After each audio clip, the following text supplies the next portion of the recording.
आपण महापर्यटन महोत्सवामध्ये माझ्या विभागामार्फत जो पहिला प्रयोग राज्यामध्ये केला महाराष्ट्र पर्यटन सुरक्षा दलाचा आणि त्याचं अनावरण किंवा त्याचा शुभारंभ माननीय उपमुख्यमंत्री एकनाथजी शिंदे साहेबांच्या हस्ते आपण महाबळेश्वरमध्ये केला। त्या ठिकाणी आमच्याकडं 25 जवान आणि त्याच्यामध्ये असणारे एक अधिकारी अशा पद्धतीनं आपण तिथं 2 टीम केलेल्या होत्या। 15 कर्मचाऱ्यांची टीम महाबळेश्वरमध्ये आणि 10 कर्मचाऱ्यांची टीम पाचगणीमध्ये। मी आज त्याचा विस्तृत आढावा आत्ताच त्या प्रत्यक्ष तिथं जो टीम इंचार्ज आहे त्यांच्याकडनं आमचे दोन्ही ठाणे प्रभारी महाबळेश्वर ठाणे प्रभारी पाचगणी ठाणे प्रभारी आणि उपविभागीय अधिकारी वाई यांच्याकडनं घेतला। तर मला समाधान या गोष्टीचं आहे 3 महिन्यातला त्यांचा परफॉर्मन्स हा तिथं अत्यंत चांगला आम्हाला आढळून आला।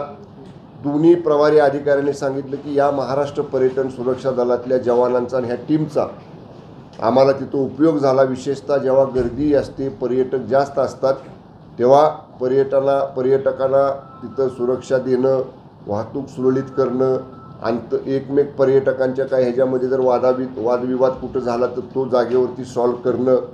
एक मला उदाहरण सांगितलं आमच्या महाबळेश्वरच्या अधिकाऱ्यांनी जे मध्ये बघा एका टी व्हीवर पण आलं होतं की जे घोडसवारीचं ग्राउंड आहे लेकच्या बाजूला त्याच्यावर चिखलामध्ये गोल गोल गाडी फिरवून असं रॅश ड्रायव्हिंग कोणीतरी करत होतं तर त्याच्यामध्ये आमचेच हे पर्यटन सुरक्षा दलाचे सुद्धा जवान कारवाई करायला त्याच्यामध्ये सहभागी होते। त्यांनी पॉईंट आऊट केलं आमच्या अधिकाऱ्यांना। तर सांगण्याचं तात्पर्य एवढंच आहे की 3 महिन्याचा परफॉर्मन्स हा अत्यंत समाधानकारक आम्हाला आढळून आला। आणि मग काही सुधारणा SP साहेबांनी स्वतः सांगितलं की ते स्वतः जेव्हा जाणार आहेत आता महाबळेश्वर पाचगणीला तेव्हा आमच्या दोन्ही टीमला स्वतंत्र त्यांचं प्रशिक्षण किंवा त्यांना काही सूचना कायद्याच्या बाबतीत त्यांना अपडेट त्यांना काय अधिकार आहेत त्या बाबतीत ते स्वतः त्यांना या ठिकाणी काही सूचना देणार आहेत। आमच्यासुद्धा काही अधिकाऱ्यांच्या कर्मचाऱ्यांच्या अडचणी होत्या पण त्या इथं पत्रकार परिषद सांगण्यासारख्या नाहीत। आम्ही त्यांची पाचगणीच्या पोलीस ठाण्यामध्ये काही क्वार्टर शिल्लक होते तिथं तात्पुरती राहायची व्यवस्था केलेली आहे। महाबळेश्वरच्या टीमची आम्ही महाबळेश्वरला MTDCचं एक हॉल आहे तिथं राहायची व्यवस्था केलेली आहे। पण तरीसुद्धा या सगळ्या पहिल्या ग्रुपनं महाबळेश्वर आणि पाचगणीमध्ये पर्यटकांच्या सुरक्षेसाठी अत्यंत चांगलं काम केलेलं आहे। तत्पूर्वी मी आता इकडे येण्यापूर्वी मुंबईमध्ये आम्ही आता दुसरी टीम ही मुंबईमध्ये त्याचं लॉन्चिंग करतो आहे। ती म्हणजे ट्रायडंट हॉटेल मरीन ड्राईव्हला जे आहे जिथं डेड एंड आहे त्या ट्रायडंट हॉटेलपासून ते मलबार हिलला आपण जाताना जी विविंग गॅलरी केलेली आहे समुद्र बघायला त्या संपूर्ण डाव्या बाजूला खूप पर्यटक शुक्रवार शनिवार रविवारी असतात, खूप गर्दी असते। तर एक याच धर्तीवरची टीम आमची तिथं काम करेल आणि दुसरी मुंबईतली team hotel Taj Mahal gateway of India आणि त्या बाजूला असणारा समोर रेडिओ क्लब तो जो समुद्र किनारा आहे तिथं एक आमची टीम काम करेल। आत्ता तूर्त आम्ही पोलिसांच्या गाड्या वापरल्यात भाडे म्हणजे त्यांचं भाडं भरून आम्ही त्या गाड्या घेतल्यात। पण कालच मी आमच्या MTDCच्या अधिकाऱ्यांना सूचना दिलेल्या आहेत की महाबळेश्वर करता 2 महाबळेश्वर पाचगणी करता 2 तुमच्या मुंबई करता 2 अशा 4 चाकी गाड्या आणि 10 टू व्हीलर गाड्या ह्या आम्ही स्वतः महामंडळासाठी या ठिकाणी खरेदी करून आमच्या स्वतःच्या वाहनात ही यंत्रणा एक टीम आमची जी आता इथं काम करते ती महाराष्ट्र राज्य सुरक्षा मंडळाचे अधिकारी कर्मचारी आहेत। मुंबईमध्ये आम्ही जे घेतोय ते महाराष्ट्र माजी सैनिक कल्याण मंडळ जे आहे म्हणजे मिलिटरीमधनं निवृत्त होऊन आलेले परंतु शारीरिकदृष्ट्या सक्षम असणारे असे जे काही अधिकारी कर्मचारी मेस्कोमध्ये आमचे आहेत मुंबईतली टीम आम्ही मेस्कोच्या अधिकाऱ्यांची जवानांची घेतोय। अशा पद्धतीनं पर्यटन विभाग राज्यात पहिल्यांदा पर्यटकांच्या सुरक्षेसाठी स्वतंत्र दल स्वतःचं या ठिकाणी आपण 3 महिन्यापूर्वी स्थापन केलं। त्याचा प्रतिसाद त्याचा अनुभव चांगला आला आणि दुसरं दल आम्ही लवकरच 1 महिन्या 2 महिन्यात मुंबईमध्ये चालू करतोय। धन्यवाद। प्रश्न ह्याच्यावर काय असतील तर आधी विचारा। कास पठाराचा हंगाम पुढच्या महिन्यात चालू होणार आहे तर जसं महाबळेश्वरला एक टीम तुम्ही तिथं दिलेली आहे तर कासच्या पठारासाठी ती टीम तिथं सक्रिय राहणार का? आणि दुसरी गोष्ट तिथलं प्रदूषण टाळण्यासाठी ई-बसची सोय मागच्या वेळेला झाली होती तर यावेळेला ई-बसचं काय नियोजन होती आपण फॉरेस्टवाल्यांनी केली होती ई-बस बघा मला आठवतंय शेखर सिंग साहेब असताना मला वाटतं ती आपण बस दिली होती वन विभागानं। मला माहीत नाही आता ते मी वन विभागाचे अधिकारी नाही तिथं पण तुम्ही ह्याचं उत्तर देतो मी काचचं पहिली टीम आमची ही महाबळेश्वर पाचगणीला कार्यरत आहे, ती आम्ही कायम ठेवणार आहे. दुसरी आम्ही मुंबईमध्ये ठेवतोय आणि त्याचा अनुभव घेऊन कास्टचा सुद्धा जरूर त्याच्यासाठी आम्ही विचार करू. तर तुम्ही बऱ्याच वेळा आता पर्यटनाचा आढावा घेता, आता महाबळेश्वरचा जो महोत्सव झाला त्यानंतर पर्यटकांमध्ये काय ग्रोथ झाली? विचारा ना अधिकाऱ्यांना, सांग. आमचे लोकल अधिकारी सांगतात फुटफॉल वाढलाय, तिथला संख्या वाढलेली आहे पर्यटकांची. आता सुद्धा ते म्हणत होते पावसात सुद्धा प्रचंड गर्दी होती, खूप जास्त गर्दी होती. आणि only because we marketed Mahabaleshwar in महापर्यटन महोत्सव. आणि अजून सुद्धा मी माझा जो पुढचा प्लॅन आहे म्हणजे विशेषतः आदरणीय एकनाथजी शिंदे साहेबांचा आणि फडणवीस साहेबांचा बॅकवॉटर फेस्टिवल भरवायचे आपल्याला बिफोर क्रिसमस आणि इन्क्लुडिंग न्यू इयर टाईम. असं त्या 15 दिवसाच्या कालावधीत आपण एक बॅकवॉटर फेस्टिवल म्हणजे कोयनेच्या जो जलसाठा आहे पाठीमागचा तिथं एक फेस्टिवल करतोय आपण साधारणतः डिसेंबर 15 नंतर ते जानेवारी 15पर्यंत या महिन्याभरामध्ये. तिथं जे आपण जे काही नवीन हे चालू केलं होतं म्हणजे आता हेलिकॉप्टरची राईड असतील ती महोत्सवापुरती होती. नाही ते लोकांच्या मागण्यामध्ये मध्यंतरी ते प्रकार सारखा येत होता की आम्हाला ते कायमस्वरूपी तिथं करता यावं असं प्रकारे लेझर शो असेल ते आपण फक्त महोत्सवापुरता केला होता. आता त्या दिवशी सुद्धा अगदी तुमचं म्हणणं बरोबर आहे. मुख्यमंत्री महोदय आणि उपमुख्यमंत्री महोदय लेझर शो बघायला आपले लेझर शो बघायला ड्रोन शो बघायला वेण्णा लेकवर आले होते. आता तो बघितल्यानंतर ते दोघांनीही मला सांगितलं की कायमस्वरूपी करा, ॲटलिस्ट पावसाळा वगळून सर्व कालावधीत करा. पण आता ते मीडियाचं सांगण्यासारखं ना ते बजेट वगैरे त्याचं मोठं आहे. आम्ही जाऊ माननीय मुख्यमंत्र्यांकडे, विशेष आर्थिक तरतूद जर आमच्या महामंडळात करून दिली आम्ही करू ते सुद्धा. जे हेलिकॉप्टरमध्ये फिरले तर ते असं ते फार प्रसिद्धी दिली आहे, फक्त नुसतेच फिरून आहे. मी नाही फिरलो प्रसिद्धी मिळाली नाही. त्यामुळे मला समजा ज्यांनी प्रसिद्धी दिली असते राहिलेल्या पुढच्या वेळी फिरवू. चांगली बातमी केली. चला पुढं ना. आता हे पर्यटन विषय किती शॉर्टमध्ये घेतला राव. एवढा मोठा इश्यू, एवढा पहिला प्रयोग मी केला महाराष्ट्रात, तो यशस्वी झाला. त्याला काही चांगल्या सजेशन्स किंवा त्याला चांगली पब्लिसिटी राहिला. आता आलं पॉलिटिक्सवर. मला पुढच्या मिटिंगला जायचं आता. ते बघा एवढ्या चांगल्या पर्यटनाच्या विषयात कुठं कोणाचं नाव घेतात. मग ते कोणाला भेटायला गेलेत? ते कोणाच्या मालकांना भेटायला गेलेत? ज्या काँग्रेसला आयुष्यभर बाळासाहेब ठाकरेंनी दरवाज्यात सुद्धा कधी येऊ दिलं नाही, मातोश्रीच्या त्या काँग्रेसच्या नेत्यांच्या दरवाज्यात तुम्ही कशाला गेला? ते कोण आहेत तुमचे म्हणावं? त्याचं द्या उत्तर अगोदर, मग शिंदे साहेबांबद्दल बोला म्हणावं. साहेब शिंदे साहेबांनी आता तुम्ही म्हणजे मंत्री महोदयांना सर्व तुमच्या कामाला लागण्याच्या सूचना आगामी निवडणुकीच्या अनुषंगाने केल्या आहेत आणि वादग्रस्त वक्तव्य टाळायचं सांगितलं आहे. मला नाही सांगितलं. आता बाकीच्या कोणाला सांगितलं असं तर मला माहीत नाही. मी मंत्री आहे, माझ्यापुरतं मी सांगतो. मला सांगितलं नाही. आणि कामाला लागायचा विषय म्हणाल तर ज्या दिवशी शपथविधी आमचा झाला आणि ज्या दिवशी मंत्र्यांना शपथविधी दिल्यावर खातं वाटप व्हायच्या आधी आमची मिटिंग घेतली माननीय शिंदे साहेबांनी नागपूरला. त्या मिटिंगमध्ये मंत्र्यांना ज्या काही सूचना द्यायच्या त्या साहेबांनी दिलेल्या आहेत. पक्ष संघटनेला किती वेळ द्यायचा, जो तुम्हाला विभाग मिळेल त्या विभागाला किती वेळ द्यायचा, पक्षाच्या मध्यवर्ती कार्यालयात मुंबईमध्ये किती वेळ द्यायचा आणि राज्यामध्ये इतर जिल्ह्यांमध्ये दौरा किती करा, हे पूर्ण सूचना माननीय मुख्य नेते आणि उपमुख्यमंत्री शिंदे साहेबांनी आम्हाला त्याच वेळी दिलेलं आहे. त्याचं तंतोतंत पालन आम्ही सगळेजण करतो. एखादा अपवाद दुसरा असू शकतो, कारण हाताची पाची बोटं सारखी नसतात. पण जरी एखादा दुसरा अपवाद असला तरी तो सुद्धा तुम्हाला अशी स्थिती इथून पुढे दिसणार नाही. ठेकेदारांची बिलं मिळत नाहीत आणि अजित पाटीलनं आत्महत्या केली. आता सातारच्या बेंकबी कलेक्टर ऑफिसला बी उपोषणाला बसलेले उभारे. कुठल्या विभागाची? आंदोलन बसलेले. कुठल्या विभागाची बिलं? बांधकामची असेल किंवा इथंच आहे साहेब, इथंच आहेत ना मंत्री. सार्वजनिक बांधकाम मंत्री साताऱ्याचेच आहेत आपल्या. म्हणजे त्यांच्या विभागाचा प्रश्न आहे ना, आम्ही कसं उत्तर देणार? जिल्हा परिषदेला जिल्हा नियोजनमधनं जेवढा काही निधी देणं पालकमंत्री म्हणून माझी जबाबदारी आहे किंवा माझ्या हातात आहे. त्यातला एकही पैसा मागं ठेवलेला नाही, बिलकुल नाही. काय तुम्हाला मी एक गैरसमज असा सांगतो, ऐका. निवडणुका झाल्या, नवीन सरकार आलं, नवीन आमदार महोदय आले आणि निधी वितरणाचं सूत्र हे थोडंसं राज्यस्तरावर ठरणार होतं आमचं की कशा पद्धतीचं जिल्हा नियोजनचा निधी वाटावा. ते गेल्या महिन्यात नक्की झालं. आपापल्या आमदार महोदयांना, खासदार महोदयांना त्यांना कुठल्या योजनेतली किती निधी मिळणार आहे ते कळवलेलं आहे. थोडं ते सूत्र नक्की व्हायला वेळ लागल्यामुळे पण 15 दिवसाच्या आत सगळ्या प्रमाण पूर्ण केले जाते. साहेब, उद्धव ठाकरे म्हणतात गाडी याद्या लवकर मागवा गाडी.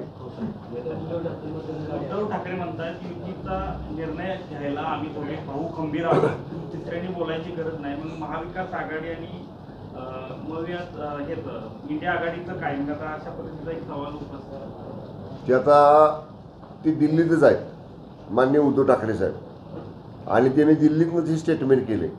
कदाचित त्यांच्या ह्या वक्तव्याच्या बाबतीत आता आज काहीतरी डिनर आहे वाटतं महाविकास आघाडीचं, आणखीन उद्या काय बैठक आहे, तर जे महाविकास आघाडीचे इतर घटक आहेत ते कदाचित याच्या बाबतीत उद्धव ठाकरे साहेबांना विचारतील, बाबा तुम्ही दोघंच भाऊभाऊ महाराष्ट्रात जरी एकत्र येणार असाल तर मग आमच्या महाविकास आघाडीमध्ये काय तुमची भूमिका राहणार आहे. हे त्यांच्या अंतर्गत पक्षातला विषय कदाचित निघेल आता त्यांच्या मुंबईतल्या दिल्लीतल्या बैठकीमध्ये.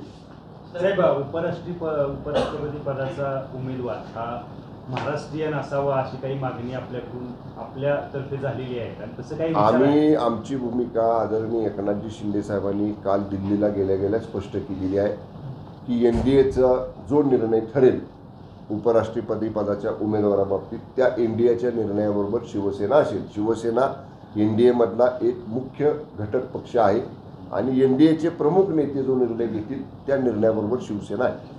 साहेब, तुम्ही मागच्या आठवड्यामध्ये प्रेस कॉन्फरन्स घेतलेली स्वच्छता आणि आरोग्याच्या विषयावर तुम्ही बोललात, मात्र जिल्ह्यातली सर्वच जी कार्यालय सरकारी तिथं अतिशय दयनीय अवस्था आहे शौचालयांची. सातारा तहसीलदार कार्यालयाची तर अशी अवस्था आहे की तिथं महिलांना शौचालयच नाही. मग अशा वेळी महिलांनी काय करायचं हा प्रश्न. नाही, ही बाब कदाचित म्हणजे माझ्या निदर्शनाला अजून आलेली नाही की एखाद्या तहसील कचेरीमध्ये शौचालय स्त्रियांकरता स्वच्छतागृह स्वतंत्र नाही. ही जर बाब खरी असेल तर जरूर त्याची पूर्तता केली जाईल, आणि स्वच्छता राखण्याबाबतीत 15 दिवसापूर्वीच्या बैठकीत कडक शब्दात सर्वांना सूचना दिल्यात. त्याची इम्प्लिमेंटेशन, त्याची कार्यवाही फील्डवरती सुरू आहे. तीच परिस्थिती जिल्हा परिषदमध्ये बी आहे. स्वच्छ होत आहे आणि परत थुंकून काम करतायत. कोण? आमचे कर्मचारी नाहीत करत ना. ऐका ना, आता हे तुमचे बरोबर राईटली पॉइंटेड आउट. आमचा कर्मचारी अधिकारी थुंकेल का जिथं आपल्याला काम करायचे तिथं? म्हणजे आउटसायडर कोणतरी बाहेरचे लोक येणारे आहेत. आमचे कर्मचारी जिल्हा परिषदेचे कर्मचारी नाही. अरे बरं का, मग हे बघा, आता उदाहरण हे माझं ऑफिस आहे. ह्या ऑफिसमधनं मला जायचं होतं. मी येताना जाताना थुंकेन का इथं? म्हणजे उदाहरण तुम्हाला देतोय. आमचे कर्मचारी एखादा दुसरा असेल पण आमच्याकडे CCTV आहेत ना, लगेच पॉईंट आउट होईल ना. करणार आम्ही जर आम्ही चेक करू. तुम्ही जर म्हणजे विधानसभेत कसं असतं, आमदार म्हणतात ती सत्य मानून कारवाई करायची असते, तसं पत्रकार परिषदेत नवीन नियम केला पाहिजे. पत्रकार म्हणतील ते सत्य मानून कारवाई करायची, पण ते खोटं निघालं तर मागच्या आठवड्यामध्ये आम्ही एक रोकडे बसा ना. इकडे जागा लवकर जायचं का तुम्हाला कुठं? हां, बाबाराजेंकडं, मंत्री महोदयांकडं. ते कोकण पाहणी करतायत मुंबई गोवा. सकाळपासून त्या मिशनवर आहेत ते, बघितलं मी. साहेब, तो जगमीनचा लहान मुलांचा विषय, त्यांना रस्ता नाही शाळेत जायला. जगमीन म्हणून गाव आहे सातारा तालुक्यातलं, अतिशय दुर्गम गाव आहे आणि तिथल्या विद्यार्थ्यांना लोखंडी पूल शाळेत जावं लागतं. सातारा मतदारसंघातलं ते गाव आहे, पण तरी मी जरी पालकमंत्री असलो तरी स्थानिक आमदार महोदयांशी मी चर्चा करतो, निश्चित त्यातनं मार्ग काढवा. साहेब, प्रकाश आंबेडकरांनी एक गंभीर आरोप केला शरद पवारांवर की ते भाजपचे हस्तक आहेत असं त्यांचं सांगणं आहे. जरी महाविकास आघाडीची बैठक झाली असेल तरी सुद्धा शरद पवार हे भाजपचे हस्तक आहेत असं, आणि येत्या काळात तुम्हाला 15 दिवसांमध्ये राजकारणात नवीन बातमी समजेल, मोठी खळबळ. वाट बघूया 15 दिवस, तोपर्यंत तर्कवितर्क लावत बसूया सगळे. चलो गणेशोत्सव जवळ आलाय. डीजेला आणि उद्या त्याच्या बाबतीतली बैठक जिल्हा प्रशासनाबरोबर मी उद्या आजच लावायची होती. ज्येष्ठ नागरिकांनी बंदी घाला. ऐका ना, तुमचा प्रश्न समजला. आजच ती बैठक होती, पण मान्य जिल्हाधिकाऱ्यांना निवडणूक आयोगाची बैठक आहे पुण्यामध्ये म्हणून ते तिकडे गेलेत.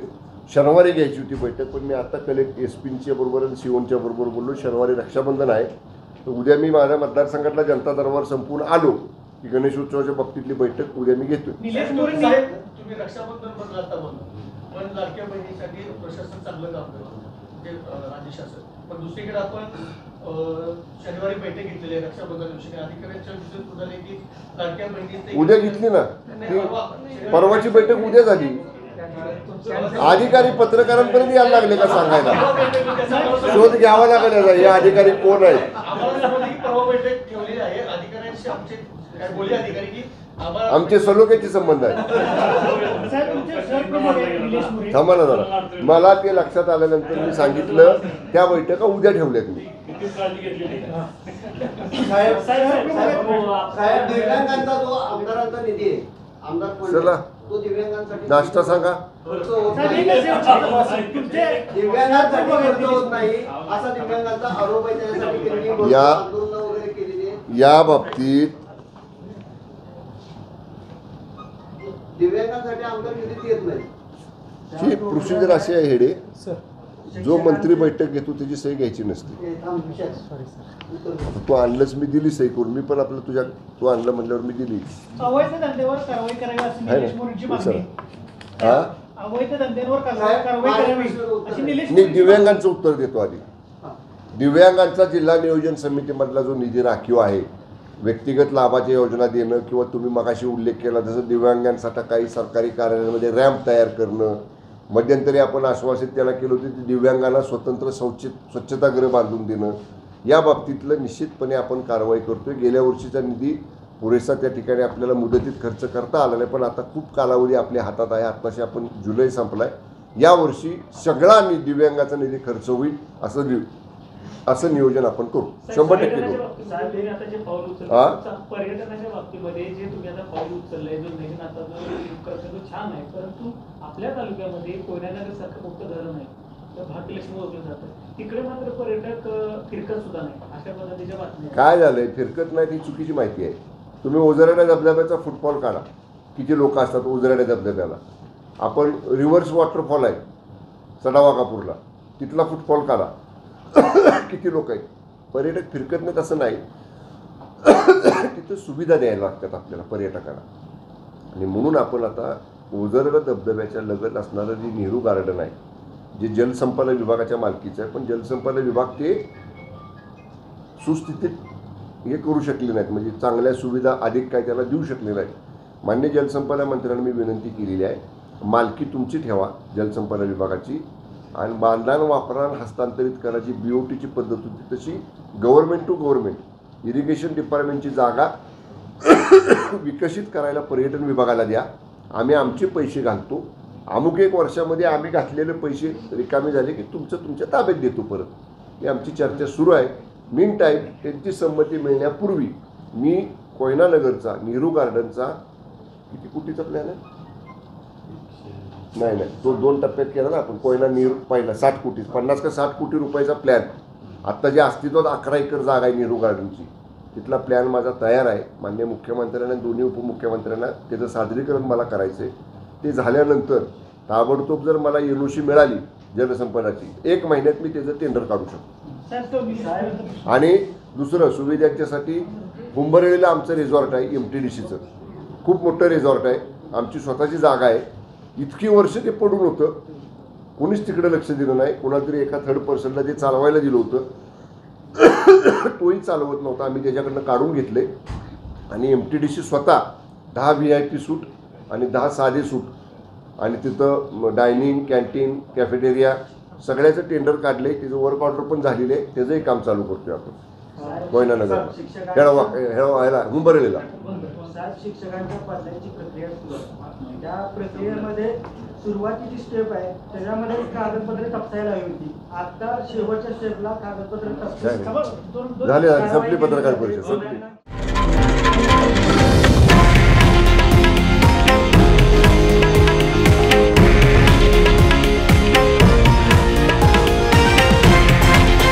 हे आहे देशातील नंबर 1 न्यूज नेटवर्क आणि आपण पाहत आहात TV9 मराठी, एकमेव.